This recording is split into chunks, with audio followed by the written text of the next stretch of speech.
once I was clothed in the rags of my sin, wretched and poor, lost and lonely within, but with wondrous compassion, the King of all kings, in pity and love, he took me under his wings.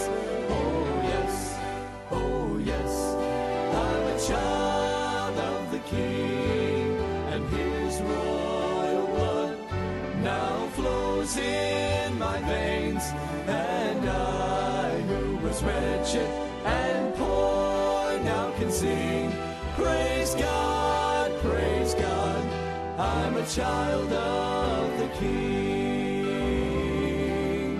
Now I'm a child with a heavenly home.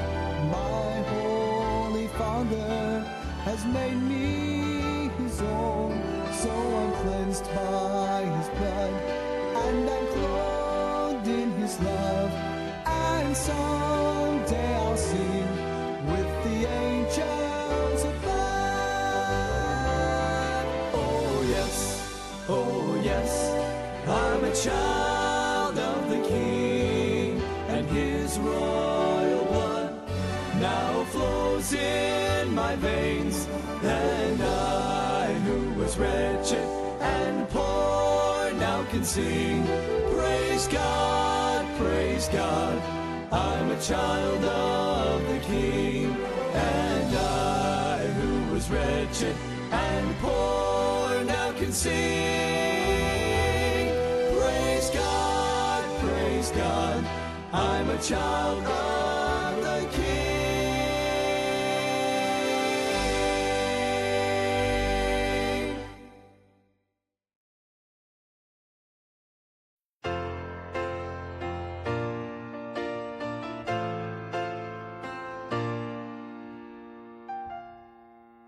We live beneath the shadow of uncertainty and fear. Sometimes our hearts are shaken by the evil that draws near. If ever it was time to rise and take our faith in hand, it is surely now, and I for one will take a stand. I am committed to the cause of Christ. I surrender all, lay down my life.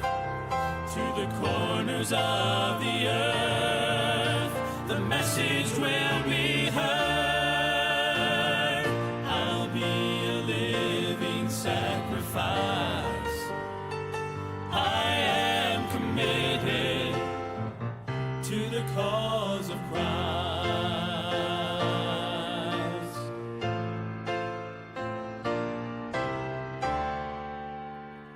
The message of the gospel shines above the stormy skies, and gives the light of hope and peace to weary, saddened eyes. And since I am a sinner who's been saved by grace's touch, I will go the extra mile to share the Savior's love. I am committed to the cause of Christ. I surrender all, lay down my life. To the corners of the earth, the message will be heard. I'll be a living sacrifice. I am committed to the cause of Christ. Will you be strong and brave, and let the flag of mercy wave? You cannot rest or run until the church is overcome. So will you take up your cross? Will you truly count the cost? To live is Jesus Christ, to die is gain. So will you stand and boldly say,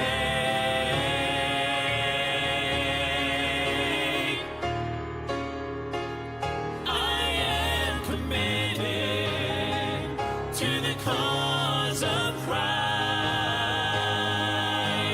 I surrender all, lay down my life. I am committed to the cause of Christ. I surrender all, lay down my life. To the corners of the earth, the message will be heard. I'll be a living sacrifice.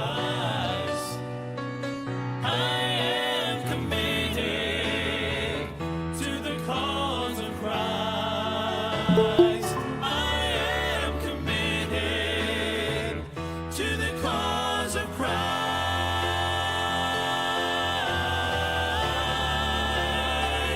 To the cause of Christ.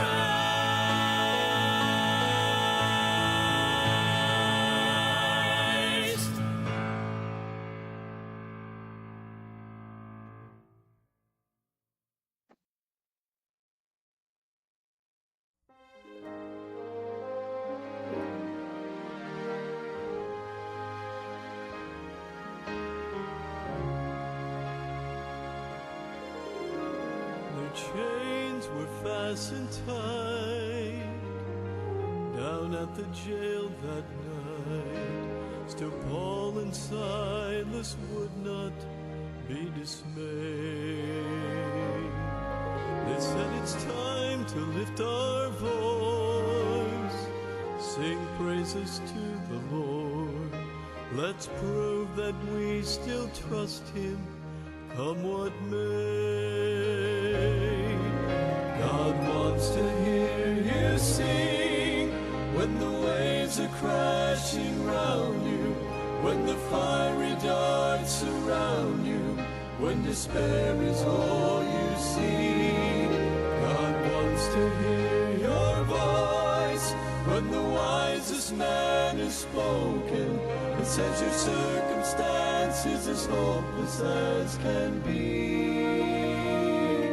That's when God wants to hear you sing, and He loves to hear our praise on our cheerful days, when the pleasant times outweigh the bad by far. But when suffering comes along and we still sing Him songs, that is when we bless the Father's heart. God wants to hear you sing when the waves are crashing round you, when the fiery darts surround you, when despair is all you see.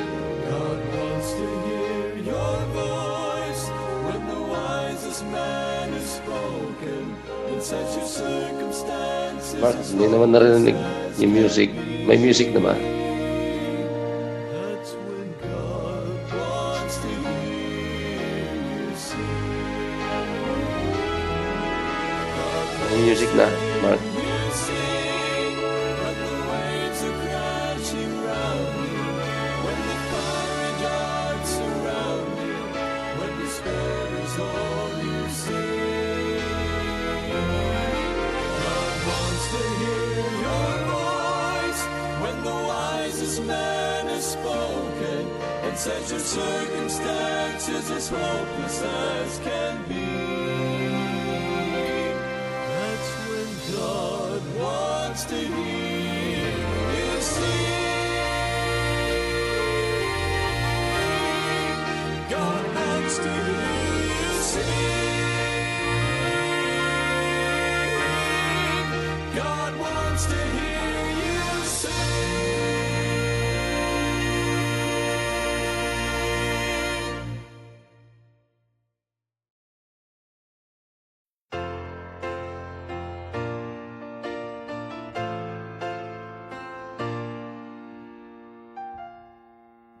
We live beneath the shadow of uncertainty and fear. Sometimes our hearts are shaken by the evil that draws near. If ever it was time to rise and take our faith in hand, it is surely now, and I for one will take a stand. I am committed to the cause of Christ. I surrender all, lay down my life. To the corners of the earth, the message will be heard. I'll be a living sacrifice. I am committed to the cause of Christ.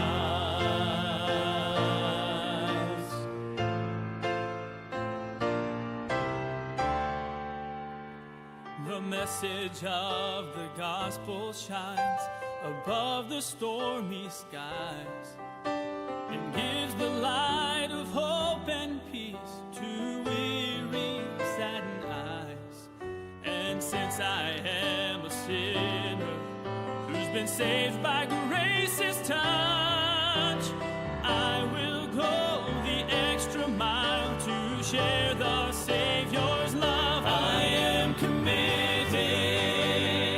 to the cause of Christ. I surrender all, lay down my life. Sabi mo pagka The corners of alas 5 magsimula si Brother Edgar. I'll be a living sacrifice. I am committed to the cause of Christ. Will you be strong and brave and let the flag of mercy wave? You cannot rest or run until the church is overcome. So will you take up your cross? Will you truly count the cost? To live is Christ, to die is gain. So will you stand and boldly say,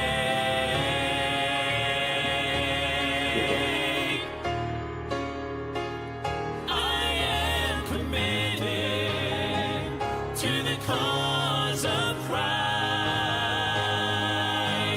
I surrender all, lay down my life.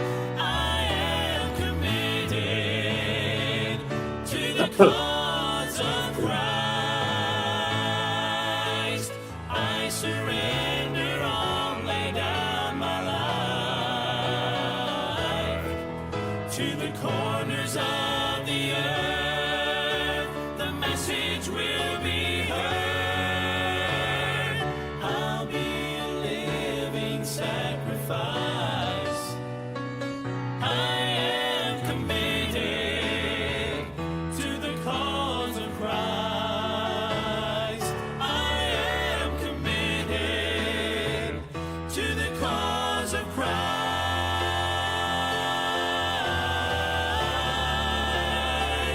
To the cause of Christ.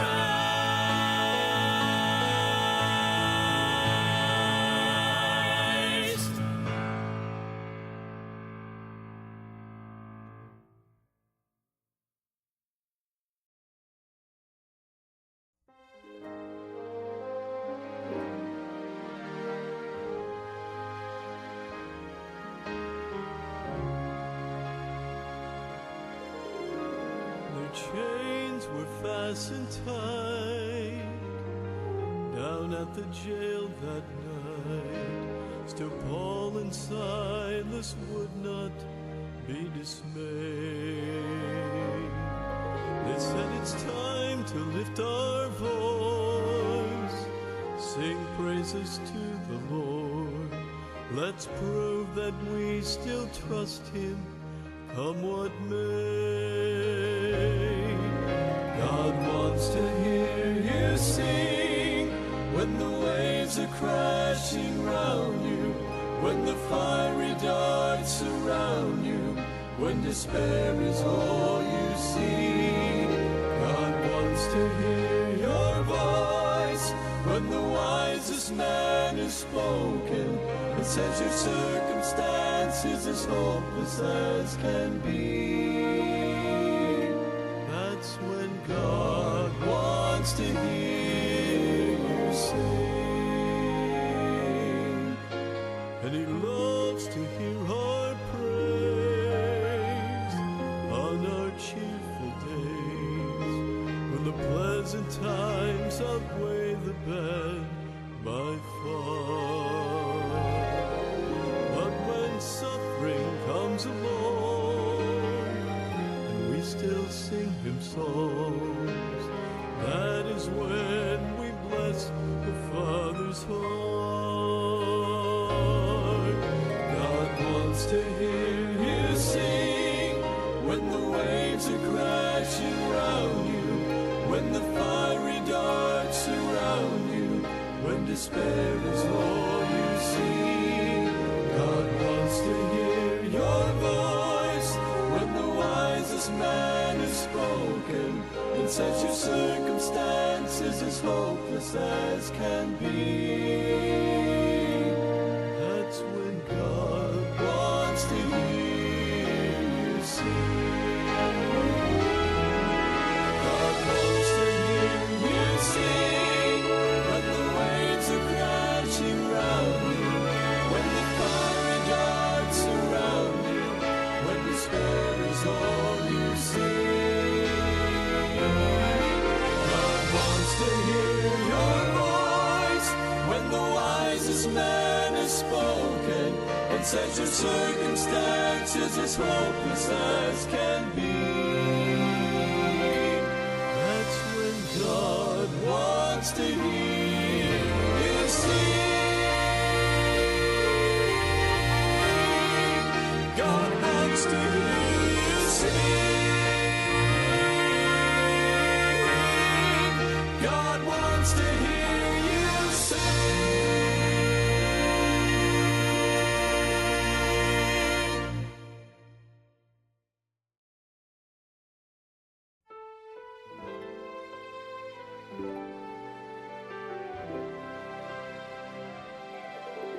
I've been to a lot of places, I have seen a lot of things.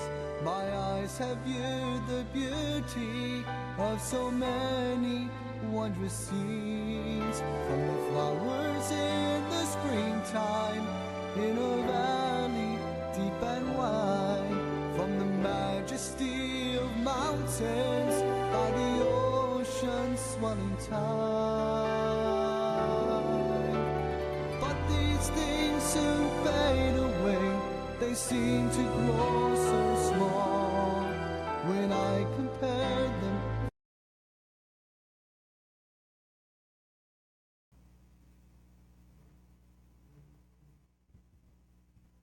Amen. Good morning po sa bawat isa sa atin. At I hope na tayo po ay handang-handa na.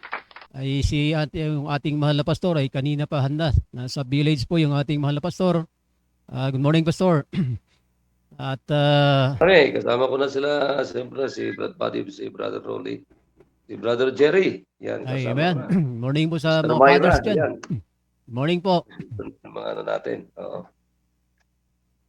Sige. Okay. Simulan na. Okay, at tuloy-tuloy na tayo. Napakahalaga po yung ating tinatalakay. It's all about the love of God. Kung paano tayo magkaroon ng commitment para lalo tayong lalo nating mahalin ang Diyos dahil ang Diyos ay minahal niya tayo. Tandaan po natin, ang Diyos ay siyang unang nagmahal sa atin, sabi ng Biblia. Okay, let's just start with this verse sa 1 John chapter number 4. Dahil napakalaga po na tayo po ay muli ay paalalahanan mula po sa mga instruction o kaya mga aral na nanggagaling po sa Biblia. Dito sa may verse number 15 and 16, chapter number 4, sabi diyan, whosoever shall confess that Jesus is the Son of God, God dwelleth in Him, and He in God. So napakalaga po na tayo po ay totoong anak ng Diyos. Na ibig sabihin, tinanggap natin ang Panginoon, ang Panginoong Hesus-Kristo bilang Diyos at sarili nating tagapagligtas. Dahil sabi ng Biblia ay siya yung ating tagapagligtas. At sabi sa verse 15, whosoever shall confess that Jesus is the Son of God dwelleth in Him, and He in God. And verse 16, sabi dito, and we have known and believed the love that God had to us. Sabi ko nga kanina, minahal tayo ng Diyos eh. So God is love, and He that dwelleth in love dwelleth in God, and God in Him. Okay, so kung pag-aaralan natin itong chapter nito, especially dito sa chapter number 4, ay makikita natin kung paano tayo minahal ng Diyos. So, napakalaga po na tayo po ay napakalaga na meron tayong pagmamahal sa bawat isa dahil yan ay turo ng Biblia. Turo ng Panginoon sa atin na magmahalan tayo sa bawat isa. Higit sa lahat, mahalin po natin yung ating Diyos. So, ano ba yung mga bagay-bagay na nag-uugnay sa pagmamahalan po ng bawat isa sa atin at pagmamahalan po natin sa Diyos? Napakalaga po na makita natin dito yung pagmamahal ng Diyos sa atin. So, unang-una, let's acknowledge God's love sa ating buhay. I-acknowledge natin na merong talagang Diyos na mapagmahal sa atin. Unang-una ay unawain natin yung the very foundation ng pagmamahal ng Diyos sa atin.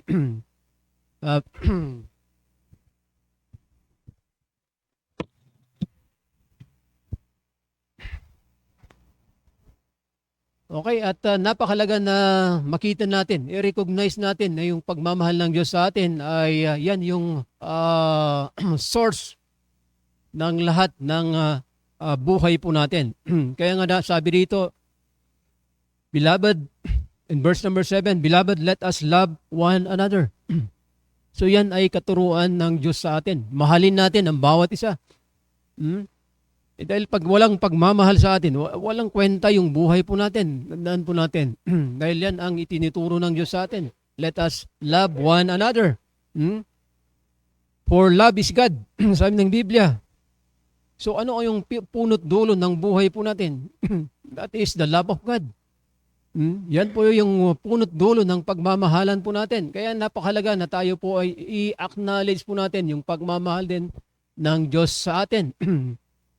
Hindi po yung ating emotion. Paulit-ulit, naririnig po natin, not our emotion. Dahil pag nagalit ka lang o kaya nauntog ko lang minsan, nawala na yung pagmamahal na yan. Pero yung pagmamahal na tinuturo ng Diyos sa atin, that is an everlasting love. That is an eternal love, sabi ng Biblia. Sabi dito, and everyone that loveth is born of God and knoweth God.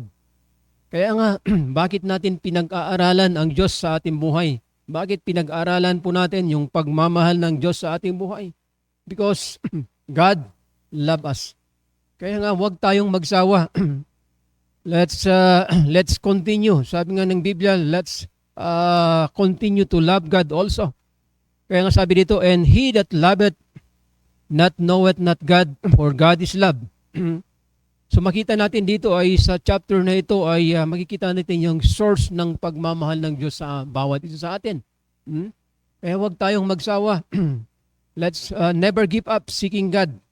Keep on praying. Keep reading His Word. Kaya nga na huwag tayong magsawang pakinggan, basahin, i-meditate yung salita ng Diyos. Dahil ito yung pinaka-source ng pagmamahal ng Diyos din sa bawat isa sa atin. And keep striving to live a life that is pleasing to Him.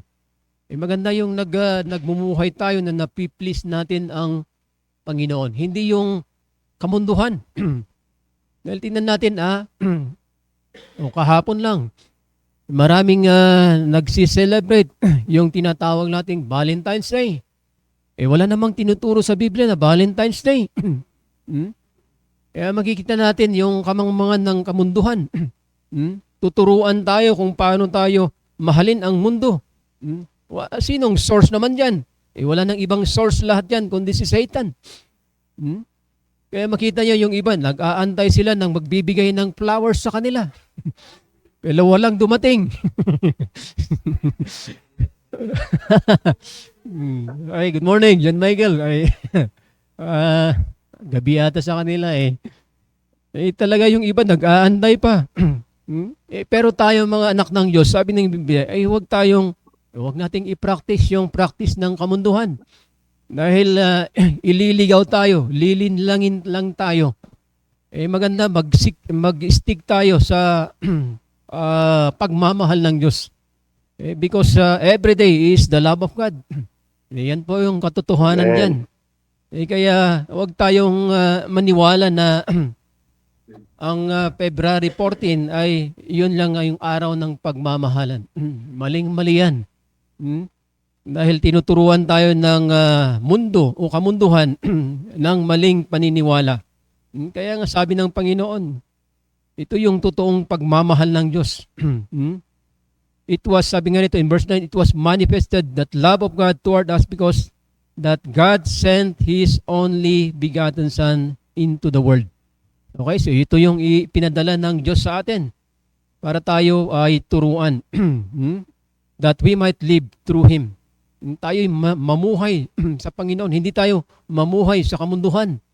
Kagaya kahapon, nag-aabala yung iba. Gabing-gabi, nagkalat sila sa kung saan-saan. Dahilan nga sa pagsunod sa kamunduhan, pagsunod sa kamangmangan ng kamunduhan. Okay, so yun po yung napakagandang maunawaan po natin, makita natin sa ating buhay. So, ilang puntos lang ibibigay ko. Love is a choice. Tandaan po natin, pag pinili natin na sundin ng Diyos, nasa tamang pagmamahal po tayo. Pero pag pinili natin ang kamunduhan, ay talang ililigaw ka. Kung saan-saan ka maghahanap ng bulaklak, saan-saan ka maghahanap ng bibigyan mo ng flowers. Pwede namang magbigay ng bulaklak araw-araw yan eh. Na masarap na sisingit Yes. lang ako ha. Yes, sir. Ang magandang bulaklak na ibigay, lalo sa mga misis, chicharon bulaklak. Ay, amen. Yun daw ang plano ni Brother Rolly eh. Pwede. Yung bulaklak na kailanman ay hindi kumukupas. Ayan yung bulaklak ng Ang maganda Panginoon. doon, Yes, sir. pag kinain yung chicharon bulaklak, tataas pa yung BP mo. Ay, amen. Okay, so love is a choice. Choose to love God. Tandaan po natin, napakagandang piliin po natin na mahalin ang Diyos dahil ang Diyos ay kailanman ay hindi ka magsasawang mahalin ng Diyos. Dahil ang Diyos ay hindi nagsawang minahal tayo. Kahit hindi man natin nakikita ang Diyos o hindi naman natin nararamdaman, pero tandaan po natin, kailangan natin mahalin ang Diyos dahil ang Diyos ay pagmamahal. Yan po ang tunay ng Biblia. And then love is action. Tandaan po natin, not emotion. Kailangan ipakita natin yung pagmamahal din natin sa Panginoon dahil ang Diyos mismo, ipinakita niya yung pagmamahal niya sa atin. Anong sabi ng Biblia in Romans 5:8? He commended His love toward us. So makita natin ay ipinakita niya mismo. Saan po niya ipinakita yung kanyang pagmamahal? On the cross of Calvary. Doon makikita natin yung napakatinding pagmamahal ng Diyos sa atin. So love is action. So mag-action naman tayo. Ibig sabihin, ipakita naman natin yung pagmamahal natin through our words and action. At tandaan po natin, let's grow in love. Lumago tayo sa pagmamahal ng Diyos. Dahil pag hindi tayo lumalago sa pagmamahal ng Diyos, ibang pagmamahal ang mararamdaman natin. Anong sinabi ng Biblia? That is the lust of the flesh. Dahil tandaan po natin, pag yan ay galing sa flesh, hindi totoong pagmamahal yan. Dahil ang totoong pagmamahal ay nasa Panginoon. Tandaan po natin. The more you focus on God, the deeper your love for Him. will become. Na ibig sabihin, tuloy-tuloy lang tayo. Let's continue committing to love God faithfully. Napakaganda na maging faithful tayo sa pagmamahal sa Panginoon dahil it is the most rewarding decision na gagawin po ng bawat anak ng Diyos. Tandaan po natin. You can make it will bring you joy. Tandaan po natin, ibang kasiyahan ang ibibigay ng pagmamahal ng Diyos sa atin. Iba rin yung pagmamahal ng kamunduan. Tingnan nyo, yung mga sumunod sa kamunduhan kahapon. Alam nyo ba na kung nagkamali ka ng desisyon ng gagawin, ay pwede kang mapapahamak. Lalo na yung mga kabataan, mga kababaihan, na kung saan ay itinataya yung kanilang puri, sumunod lang sa kamunduhan. Yun ang nakakalungkot na bahagi. Pero pag meron tayong maayos na decision to commit to love God faithfully, ay yan ang pinakamagandang decision. It will bring us joy, peace, and purpose in the life and eternal life sa ating buhay. Okay, so I hope na meron tayong natututunan at marami pa tayong maririnig mula sa ating pastor at sa mga co-host po natin. Ay, kasama ko ngayon si Brad Domar. Okay, good morning po sa bawat isa, pastor. Amen. Alright. Alam nyo, totoo yun. Kaya ngayon, kahapon, ang problema, habang nagdidate, nag-aaway pa yon. Oo, kasi hindi nila alam na yung kadate nila, tatlo yung kadate niya. Oo, buti si John Michael, isa lang yung kadate niya kahapon Di ba, John Michael? Okay lang naman. Pero paano naman yung naghihintay dito, John Michael? Paano yung naghihintay dito sa iyo sa village? Yan. Pero totoo yun, mga kapatid. Ang pinakamalaga ay magkaroon tayo maging committed tayo na mahalin ng Diyos. Kasi nakita naman natin yung magiging forever na pag-ibig ng Diyos sa atin. Sabi nga ng Biblia ay everlasting love ang pag-ibig ng Diyos sa atin. It's really a wonderful love and unspeakable, unchangeable love. Yan. Hindi nagbabago na pag-ibig ng Diyos sa atin. Yun ang mahalaga doon yung hindi nagbabago. Hanggang sa kamatayan sa cross ng Kalbaryo, ipinakita ng Diyos yung ating pag-ibig sa atin. So palagay ko naman ay wala nang dapat. And again, the love of God is a perfect love. Ayan. Perfect yung pag-ibig ng Diyos sa atin. Hindi magbabago. Perfect yung pag-ibig ng Diyos sa atin. Sabi nga ng Biblia, kahit na hindi mo mahalin ang Diyos. Hi, Brad. Kasama na namin si Brother Gilbert.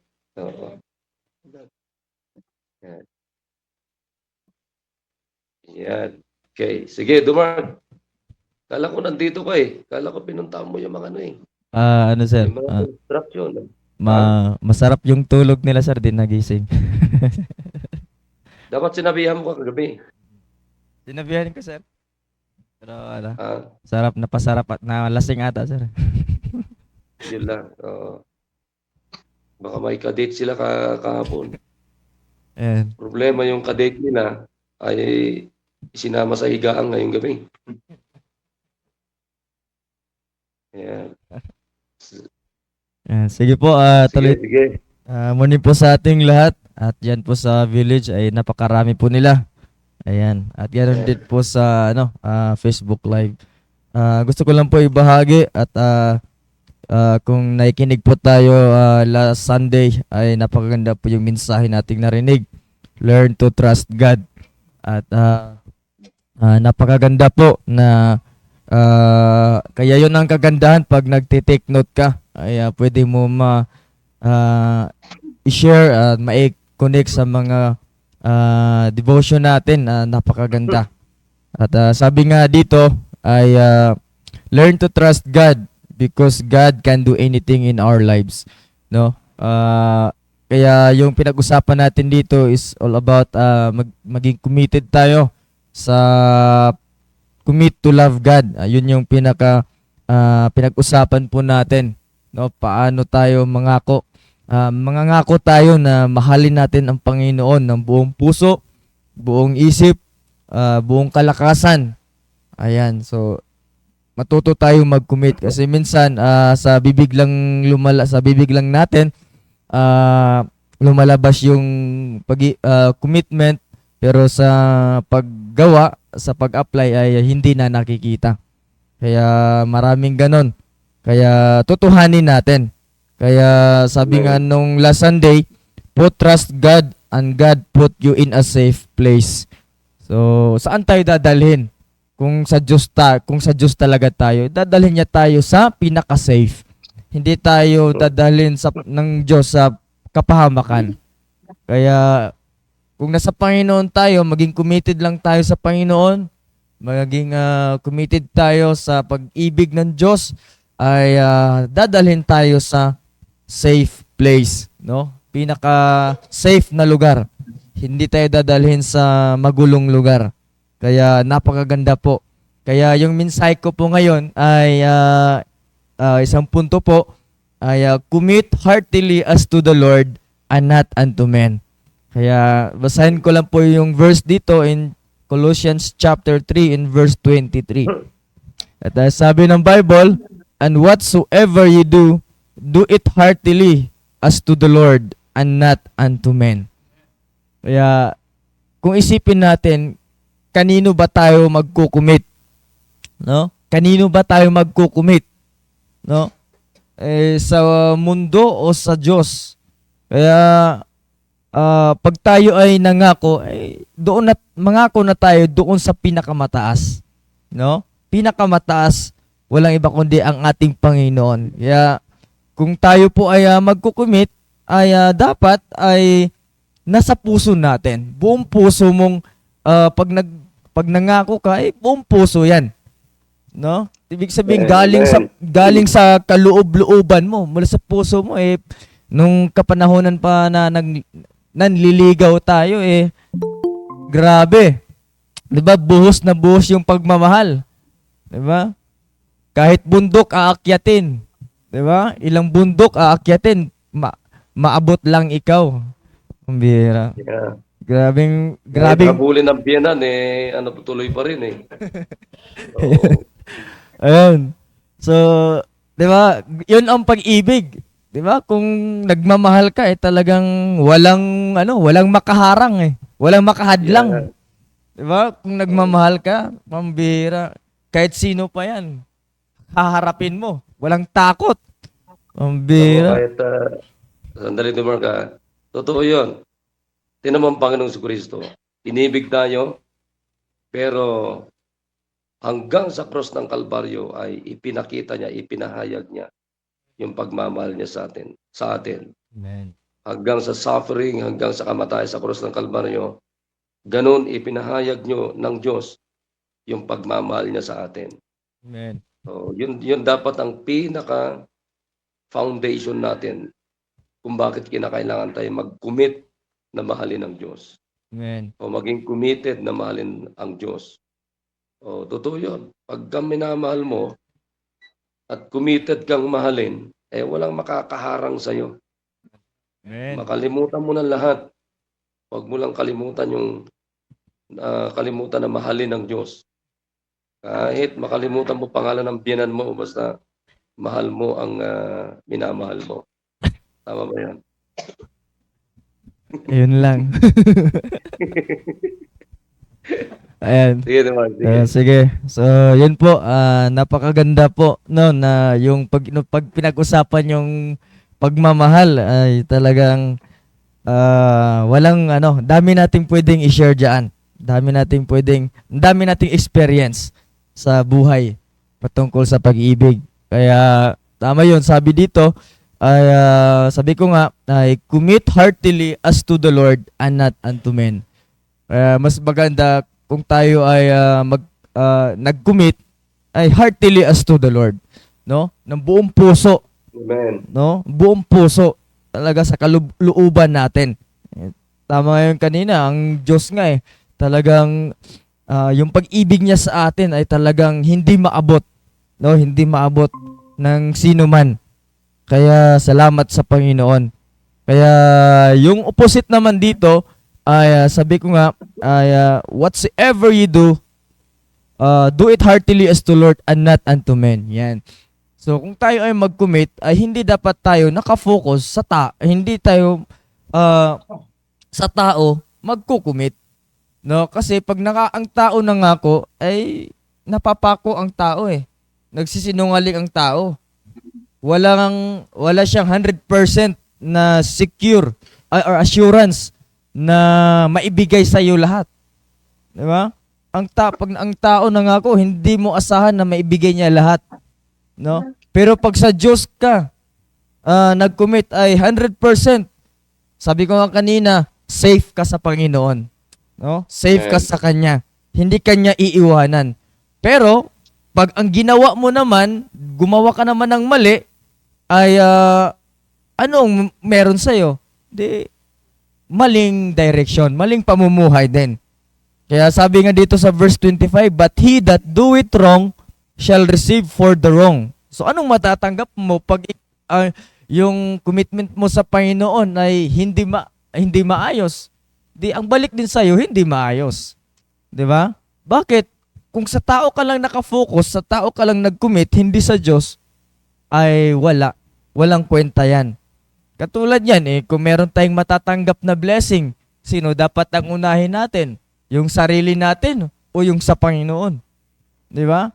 So gagawa ka ngayon ng decision, sino yung uunahin mo? Nag-commit ka sa Panginoon na magbigay ka, pero hindi ka nakapagbigay sa Panginoon. So you do it wrong. No? Hindi ka talaga heartily na nag-commit sa Panginoon. No? Saan ka nag-commit? Sa tao. 'Di ba? Sa pansarili mo lang. Kaya nakakalungkot pag lagi lang natin sinasabi na mahal natin ang Diyos, pero hindi naman natin makikita sa ating mga sarili. 'Di ba? Yung ating ginagawa sa Panginoon. Kaya ibig sabihin, nagsisinungaling tayo. Pangit naman yun, namumuhay tayo sa kasinungalingan. Diba po ba? Ay mahirap mamuhay sa kasinungalingan. Whatsoever you do, kung ano man ang ginagawa mo, do it heartily as to the Lord. No? And not unto men. Kaya kung ano man ginagawa natin, dapat ay pabor sa Diyos. No? Dapat ginagawa natin, dapat ang priority ay sa Panginoon. Pero mahirap gawin yon kung hindi ka committed sa Diyos. Di ba? Mahirap gawin yon kung hindi ka committed sa Diyos. Mahirap, madali lang magmahal. Sa totoo lang, madali lang umibig. Madali lang magmahal kapwa natin. Pero totoo ka ba sa pangako mo sa Kanya? Di ba? Kaya kung dyan tayo kaya learn to commit the Lord heartily, no, and not unto men. So, sa Diyos natin lahat ibibigay. So, yun lang po, sir. Thank you, sir, at magandang umaga po sa ating lahat. Amen, amen. Alam nyo, actually, ang pag-ibig ay that's the only way to reach out others. Yan yung, alam nyo ba, na ang totoong pag-ibig, maraming naaabot. Kayang abutin hanggang doon sa mga katulad natin na hindi naman kaibig-ibig. Katulad ng Panginoon Kristo. Anong naging daan ng Panginoon at puhunan ng Diyos? Bakit napunta sa cross ng Kalbaryo? Love. Okay, nakikinig tayo. Love is the only reason why the Lord Jesus Christ came down, died on the cross of Calvary for you and for me. Kaya nga ang taong may pag-ibig ay kayang abutin kahit sino. Kaya nga ako nandito sa village. Bakit? Kasi mahal natin itong mga kapatiran dito. Ayan. At alam niyo ba na ang nagpapaganda sa tao at pumuputol sa pag-aaway-away, o sumisira sa hindi pagkakasundo ng sino mang hindi nagkakasundo, ay walang iba kundi ang pag-ibig. The real love. And that's the love of God. Oo. Kaya,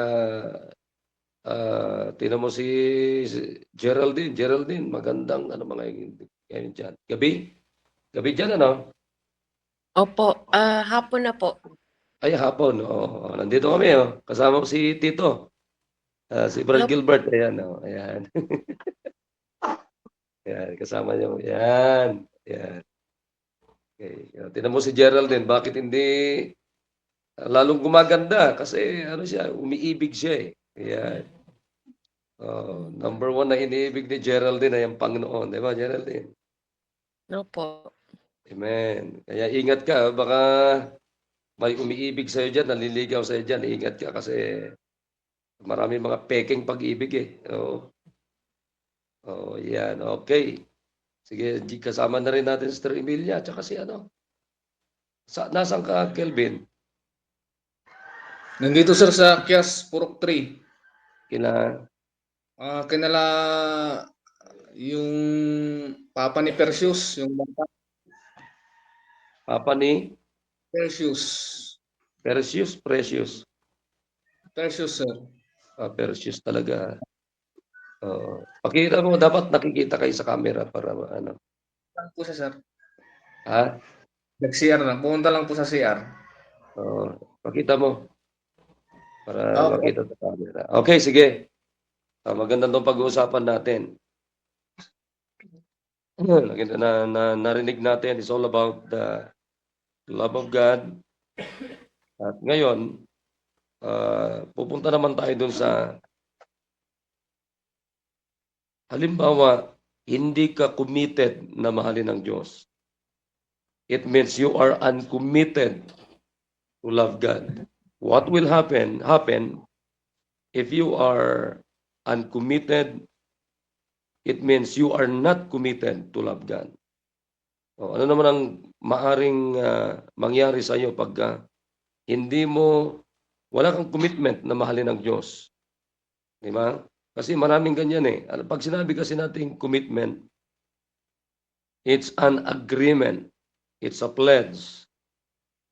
Kaya nga pag sinabi natin uncommitted means not committed, not pledged to a particular belief and allegiance. So wala kang sumpaan na mahalin ng Diyos. Alam nyo, sabi nga natin palagi, in any relationship must have a commitment. Anumang relationship, meron tayo, nandun laging nakapaloob yung tinatawag na commitment. Halimbawa, yung relationship ng mag-asawa, merong commitment niyan. Yung relationship ng buong pamilya, meron niyang commitment. Merong commitment yung couple, merong commitment yung parents to children and children to parents. Bakit? Sapagkat lahat yan ay merong connection na tinatawag na relationship. Ngayon, tinan nyo, anong pinakamahalaga? Pinaka-importante na relationship meron tayo. Yung relationship natin sa Diyos. Yan dapat pahahalagahan natin. Because that's relationship we have from the Lord Jesus Christ is an eternal relationship.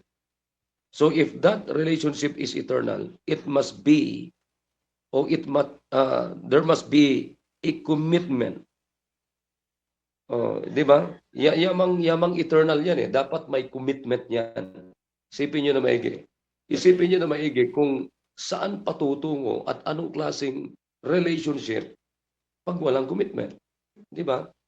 Halimbawa si Brother Rudy, walang commitment kay Sister Joyce.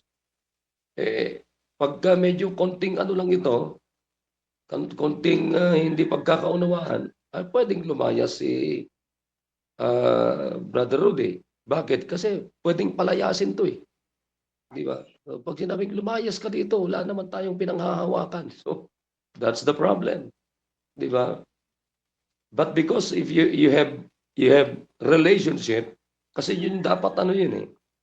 Yun yung pinanghahawakan ninyo, yung relationship ninyo. And that relationship must have a commitment. O katulad sa mag-asawa.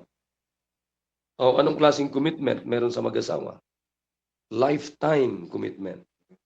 O sabi nga natin ay till death do us part. Yan. O, kaya John Michael, huwag kang papasok sa pag-aasawa kung hindi ka handang magipag-commitment. And that commitment is a lifetime commitment. O, ganun din si Sister Geraldine. O, kaya hindi basta-basta sasagot ng I love you too kung hindi ka handang makipag-commit at magkaroon ng commitment hanggang sa kamatayan. O, isipin mo yan.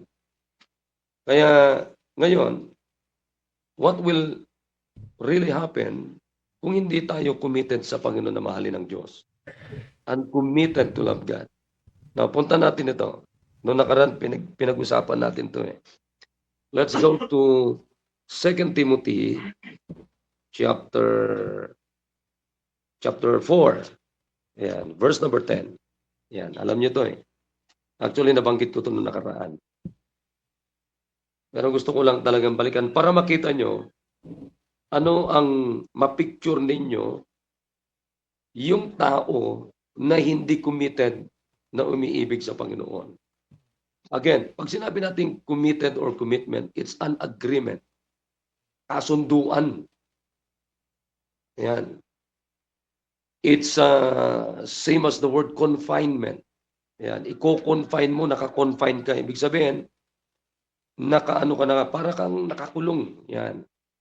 So, di ba napakaganda na tayo ay nakakulong para ibigin ng Diyos? Come on, amen. Oh, iko-confine mo ang sarili mo para ibigin ng Diyos. Yan. Meron kang agreement sa Panginoon. Meron kang kasunduan ng Diyos sa Diyos na mamahalin mo siya. Amen. Oh, hindi mahalin ng pagtulog, Nonoy. Oh, gumising ka. Maraming nakikinig sa iyo. Yan, sige. Ipo-focus kita. Yan, oh, si Nonoy. Ayan, tinutulugan tayo. Ayan. Oh, yan. Oh, kinakailangan din sampalin ito eh. Oh. Yan, okay. Nakita nyo na yung verse. Anong sabi ng Bible diyan? Sabi ng Bible, for Demas hath forsaken me, sabi ni Paul, having loved this present world, and is departed unto Thessalonica, Crescens to Galatia, Titus unto Dalmatia. So makita nyo, sabi ng Bible dito, itong si Demas, you know the word Demas means, the word Demas means popular. Yan, popular. Oh, kasi gusto ni Demas popularity. Siguro sabi niya, wala, boring sa ministry. Oh, di ba? Parang sa iba, naboboring sa ministry, naboboring sa simbahan. Oh, hindi dapat boring ang ministry, sapagkat ang ministry, iyan yung pribileyo na ibibigay at ibinigay ng Diyos sa atin to serve Him. Oh, di ba? So makita mo itong si Demas, nakasama ni Paul sa mga missionary journeys niya, nakasama na niya sa ministry, ilang-ilang taon na rin, ikot-ikot sila sa iba't ibang mga mission field na pinuntan ni Paul, isinama niya para ma-encourage siya. Pero isang araw, iniwan siya. Bakit? Ito na ngayon ang punto. Bakit iniwan siya? Sapagkat mas mahal ni Demas, ang sabi ng Biblia, having loved this present world.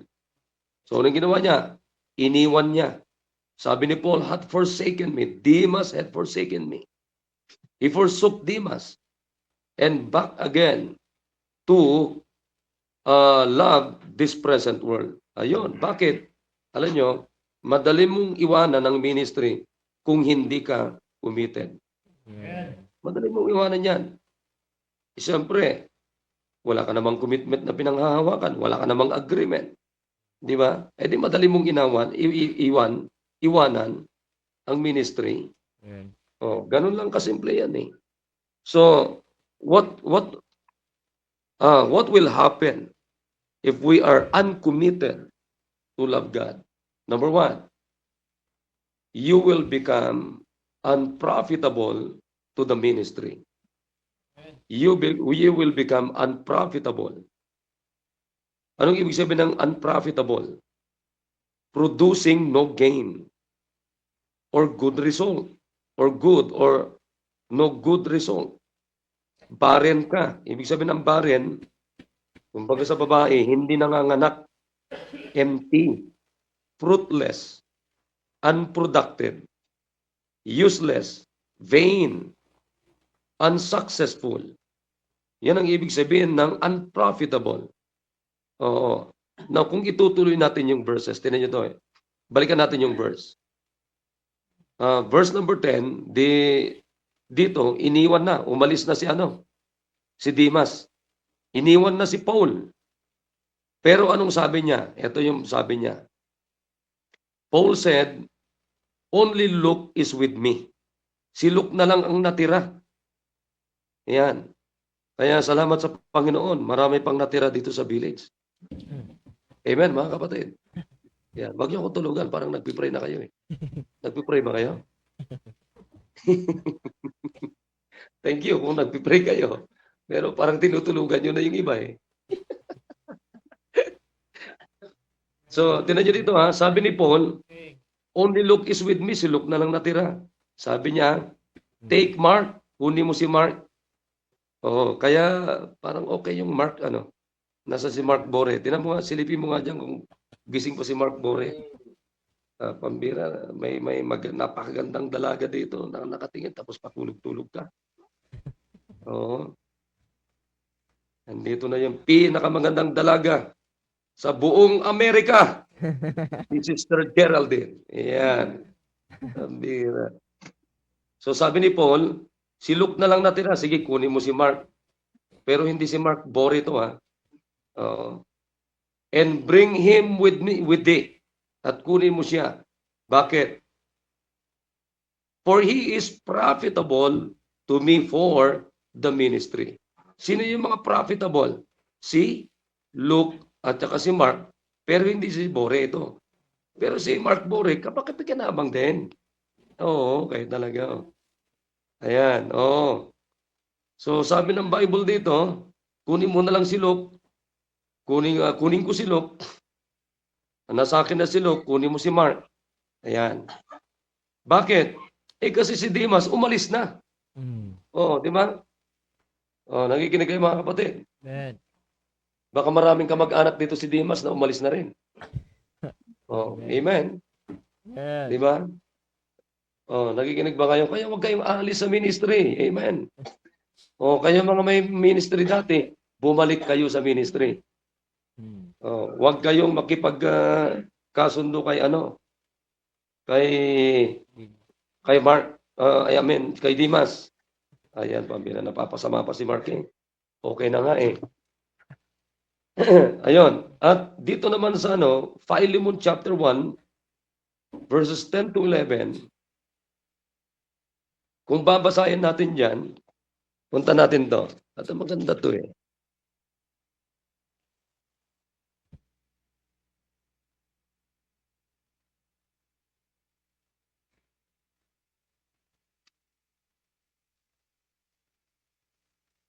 Ayan. Para makita natin. Philemon. Sabi dito, ito tungkol naman kay Onesimus. Sabi dito, wherefore thought I might be much bold in Christ to enjoin thee that which is convenient. Yet for lover's sake, tinan nyo to ha, I rather beseech thee, being such, and one as Paul the aged, and now also a prisoner of Jesus Christ. Verse 10, I beseech thee for my son Onesimus. Ayun, hinahanap pa nila yung Philemon. Kasi mahirap makita eh. Sige, makikita nyo sa siguro next year. Sabi ng Bible dito, I beseech thee for my son Onesimus, whom I have begotten in my bonds, which in time past was to thee unprofitable, but now profitable to thee and to me. Yun. Tinan nyo to ha. Pakinggan nyo to. Yung si Onesimus, sabi niya, dating walang pakinabang ito.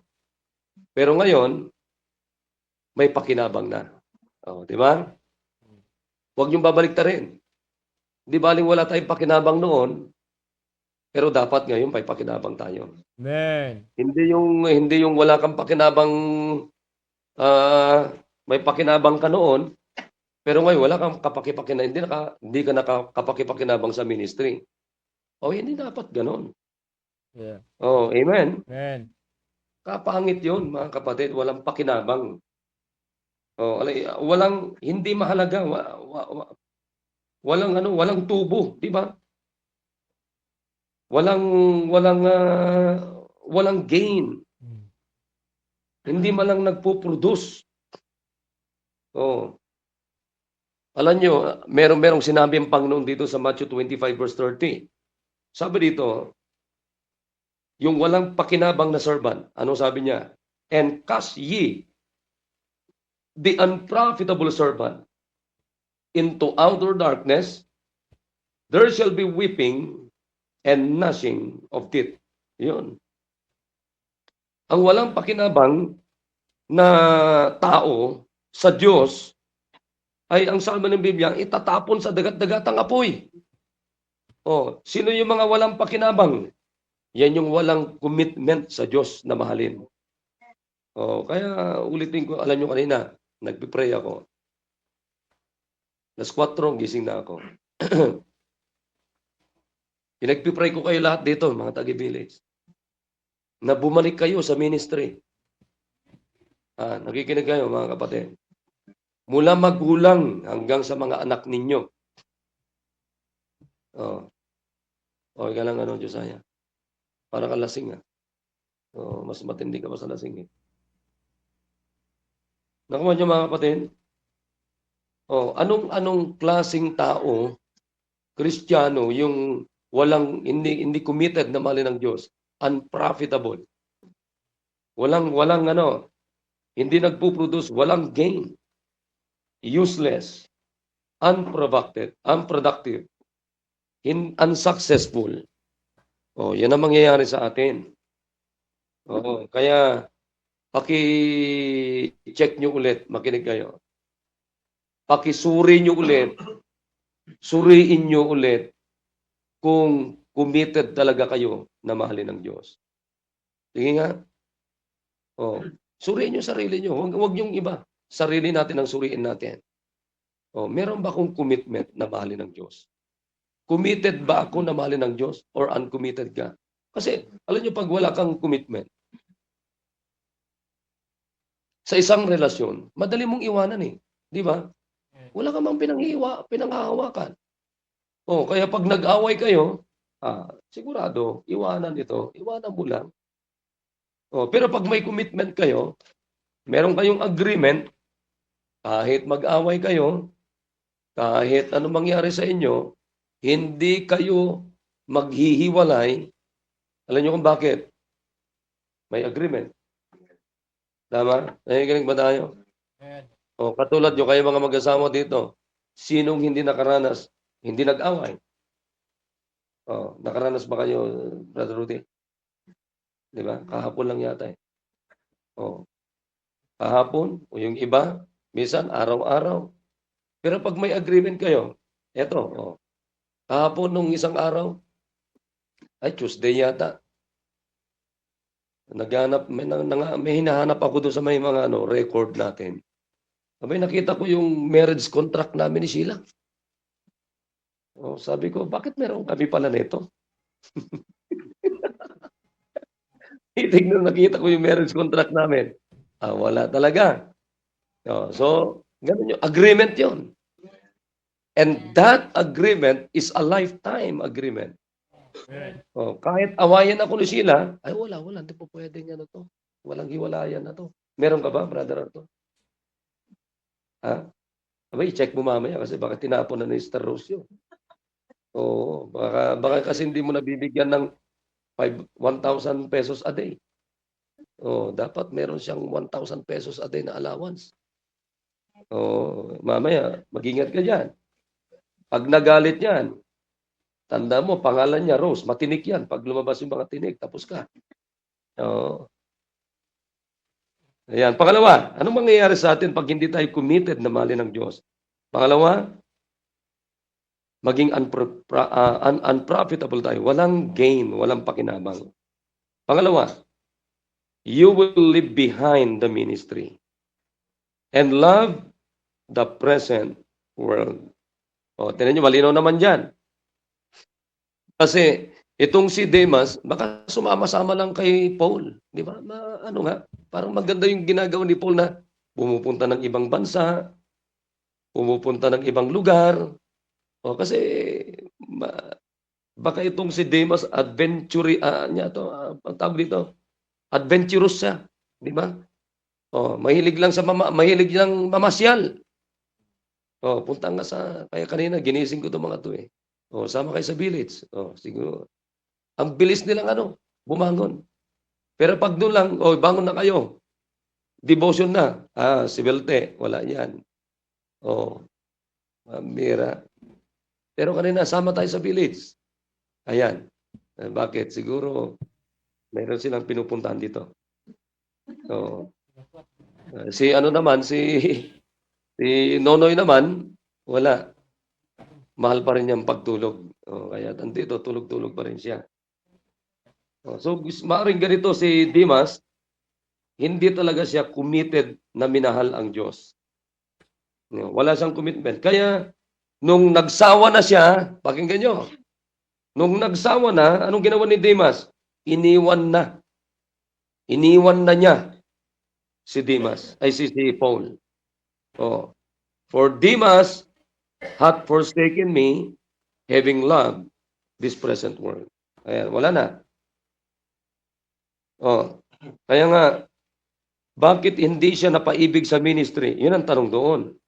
Dahil wala siyang commitment para mahalin at paglingkuran ng Diyos. Iyan si Demas.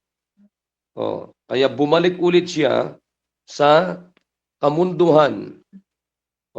Di ba? Tinan nyo, pakicheck yung mga anak nyo dito, mga kapatid, mga magulang.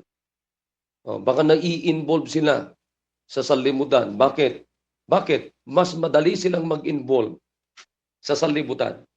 Kasi mas madaling mahalin ang sanlibutan. Maraming mga kamon si Satanas dyan sa sanlibutan. Balikan natin to bago tayo magtapos. Dito tayo sa 1 John 2:15 para makita nyo ito.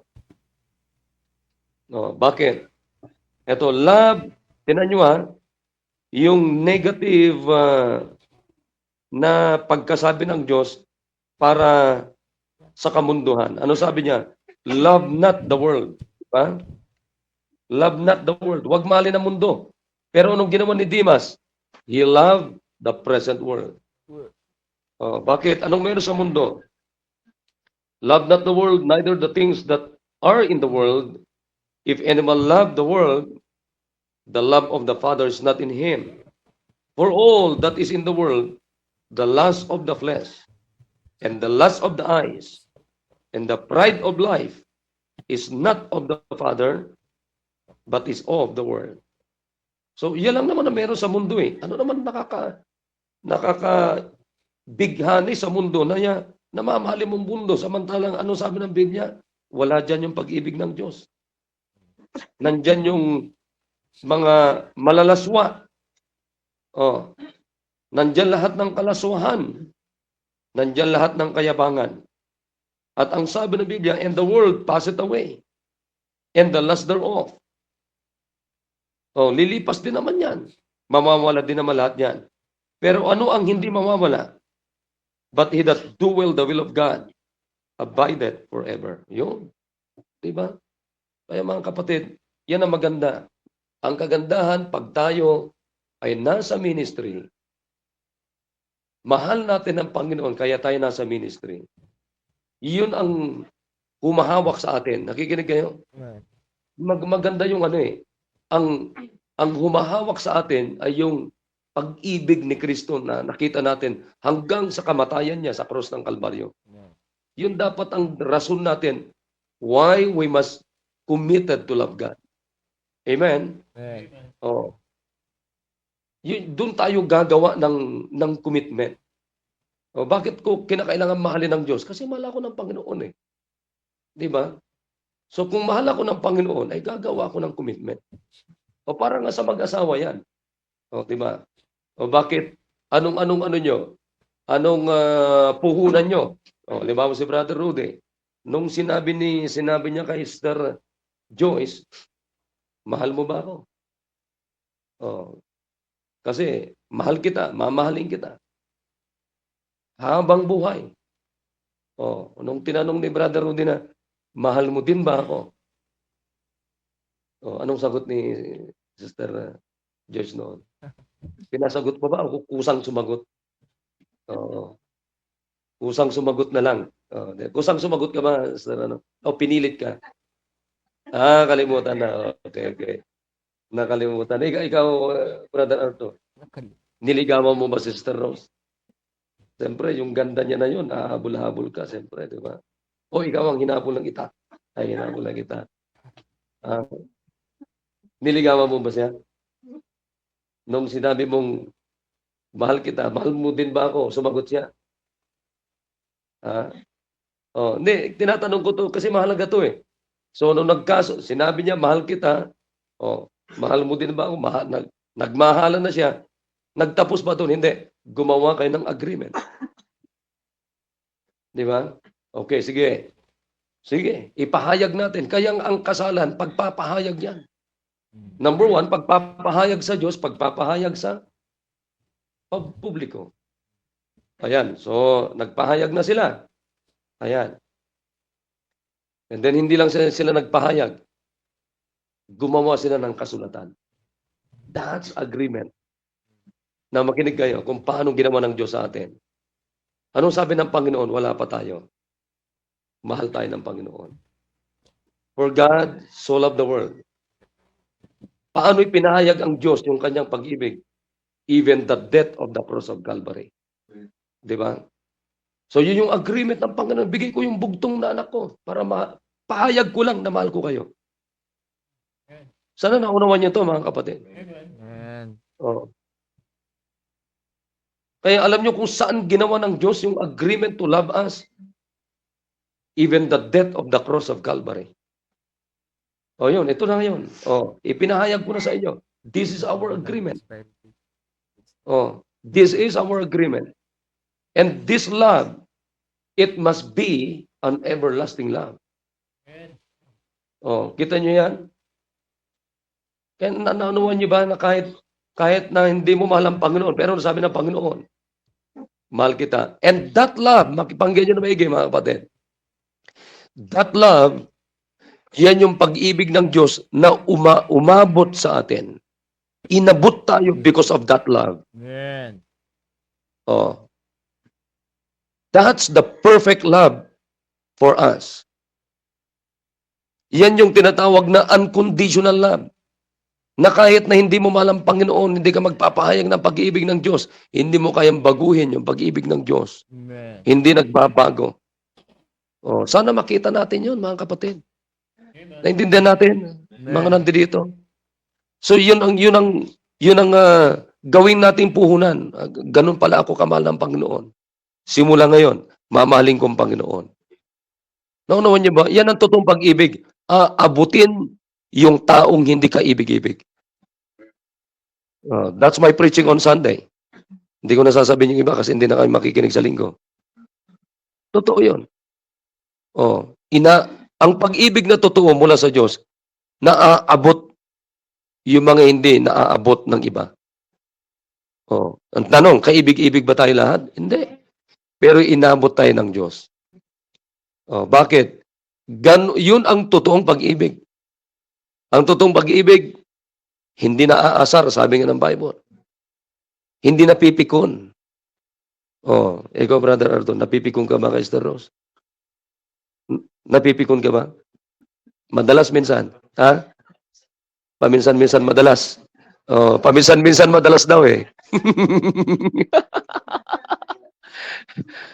Pero alam niyo ba sabi ng Bible, ang pag-ibig ng Diyos, hindi napipikon. Hindi napipikon. Yun ang matinding pag-ibig na dapat meron tayo. Kaya nga pag napipikon tayo sa ating mga asawa, ibig sabihin, hindi natin sila mahal. Tanda mo yan, Brother Arthur, ha? Dapat hindi ka napipikon. Pastor, nakakapikon na eh. Love him. Love her. Baka nakakalimutan niyo yung sinabi ng Diyos sa atin. Husbands, ano sabi niya? Love your nakakapikon na misis. Di ba? By the way, hindi lang naman sila nakakapikon. Maging tayo rin, di ba? Inaamin niyo ba yan, mga wives? Na bawi sila tuloy ngayon.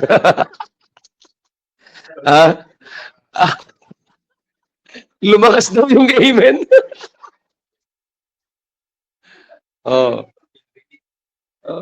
Pinarinig talaga yung amen eh. Isang malakas nga na amen, mga wives. Tapos tayo ngayon dito. Ayan. Pero totoo yan, mga kapatid. Simula ngayon, sabihin natin, mahalin ko ang Panginoon, kailanman hindi ako mapipikon. Sapagkat ang pag-ibig ng Diyos, hindi napipikon. Hindi nagbabago. It's a perfect love. Mamahalin ko yung misis ko, hindi na ako mapipikon. Amen? Ba't wala na kayo amen, mga tatay? Wala na. Nasa power yung amen. Wala na kaming amen eh. Di ba? Mamahalin ko yung misis ko hanggang sa huling hininga ko. Di ba? At hindi na ako mapipikon. Brother Arthur, ha? Kahit matinik ang rose, pero tayo magagawa. Minahal mo eh. Okay, so ayo, pinatutunan tayo. Amen? So simula ngayon, sabihin natin, Panginoon, mamahalin kita hanggang sa huling hininga ko. Mamahalin kita, Panginoon. So, gumawa tayo ngayon ng commitment sa Diyos. Alright. So tanungin lang natin itong mga tanungin ko itong binatang ano masasabi mo dyan, Michael, sa pinag-usapan natin? Ayan. Nandito si tatay mo, si nanay mo, nakikinig. Taga saan yung kadate mo kahapon? Wala, sir. Yan, wala. Sa trabaho po. Ha? Wala. Katrabaho mo siya? Walang hindi, sir. Trabaho po. Amen. Sige, ang mahalaga ay patuloy mong mahalin ng Diyos. Yan, Michael, ha? Thank you po. Thank you po, Pastor. Ayan. Ano masasabi mo? May natutunan ka ba? Opo. About po sa pagmamahal po ng Diyos po sa atin. Amen. Yun po. Okay, so dapat may commitment ka sa Panginoon na simple lang. Yes, sir. Maging committed tayo na mahalin ng Diyos. Amen? Amen. Ayan. Pero padala ka naman ng namin dito, kape namin, na mula sa Saudi. Kasi madalas kaming Bible study dito sa bahay nyo eh. Padala ka naman ng kape na from Saudi, na made in the Philippines.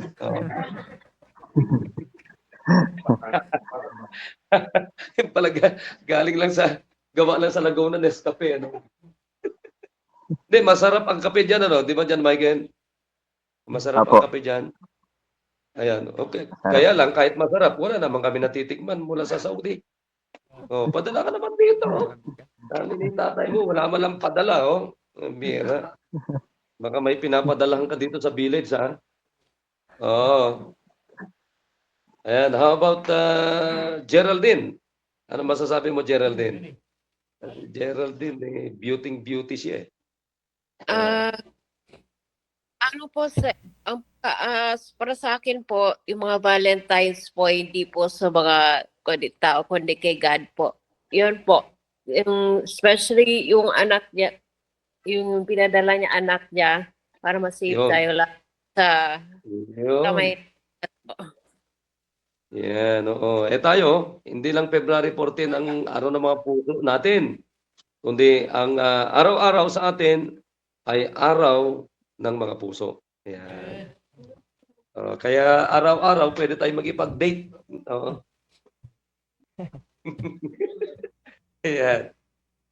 Alright, kumusta na lang sila mama mo ha? Geraldine, si mama mo, si papa mo ha? Opo.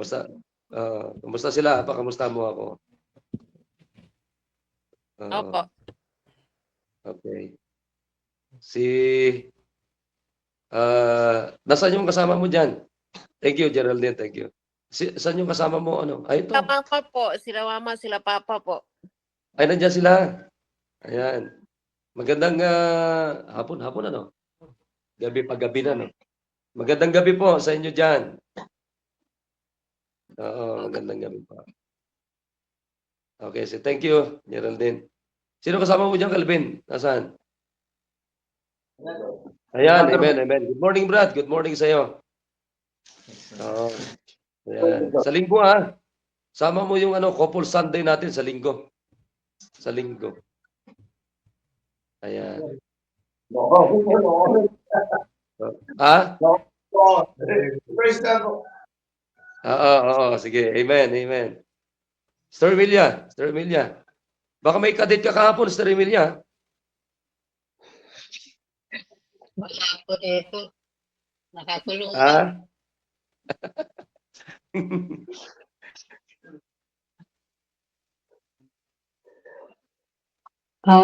Good morning sa ating lahat. Sa akin naman ay ano mangyari sa ating pagwalang commitment. So sabi niya nga, sabi niyo nga po ay no good result. So kailangan natin mag-commitment para may result.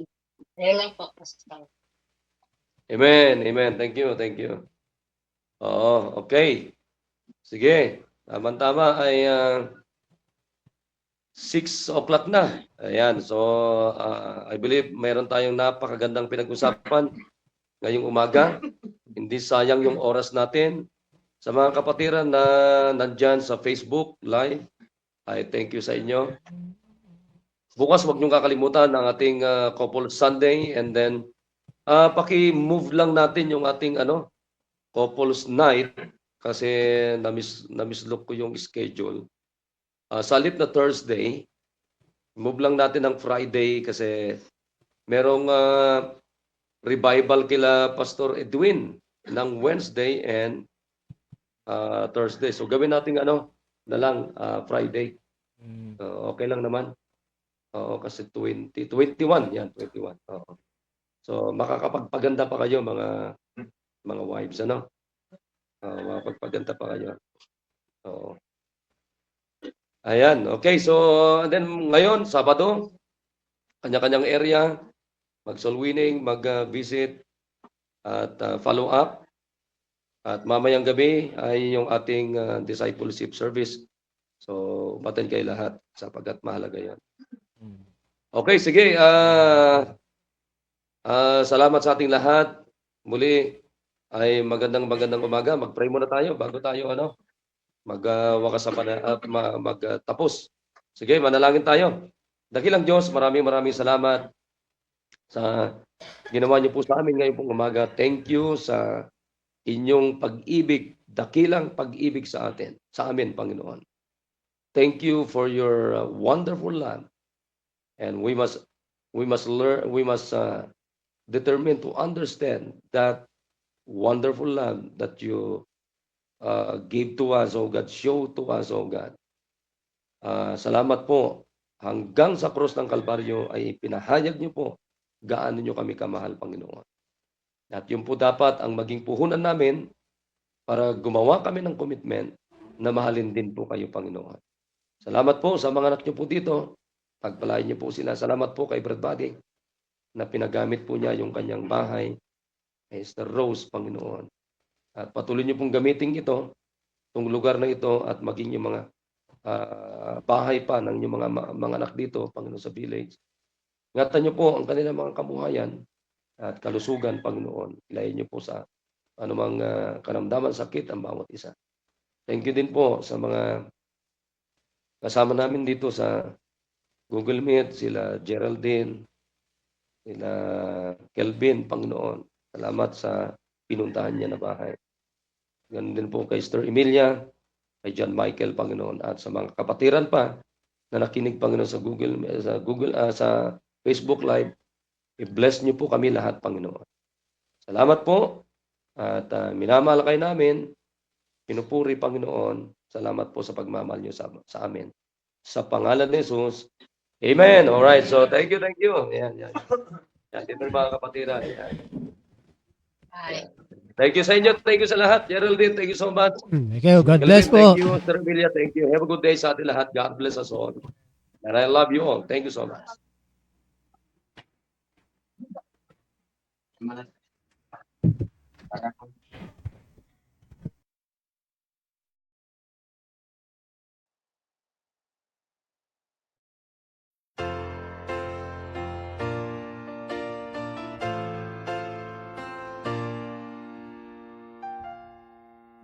We live beneath the shadow of uncertainty and fear. Sometimes our hearts are shaken by the evil that draws near. If ever it was time to rise and take our faith in hand, it is surely now, and I for one will take a stand. I am committed to the cause of Christ. I surrender all, lay down my life to the corners of the earth. The message will be heard. I'll be a living sacrifice. I am committed to the cause of Christ.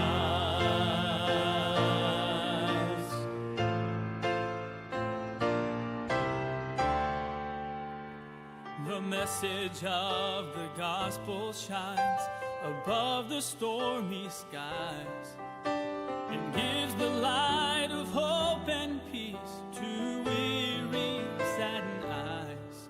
And since I am a sinner who's been saved by grace's touch, I will go the extra mile to share the Savior's love. I am committed to the cause of Christ.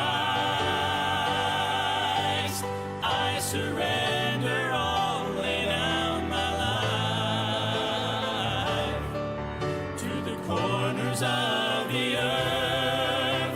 The message will be heard. I'll be a living sacrifice. I am committed to the cause of Christ. Will you be strong and brave and let the flag of mercy wave? You cannot rest or run until the church is overcome. So will you take up your cross? Will you truly count the cost? To live is Christ, to die is gain. So will you stand and boldly say,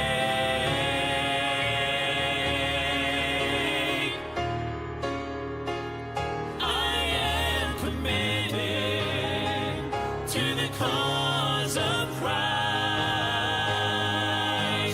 I surrender all, lay down my life. I am committed to the cause of Christ.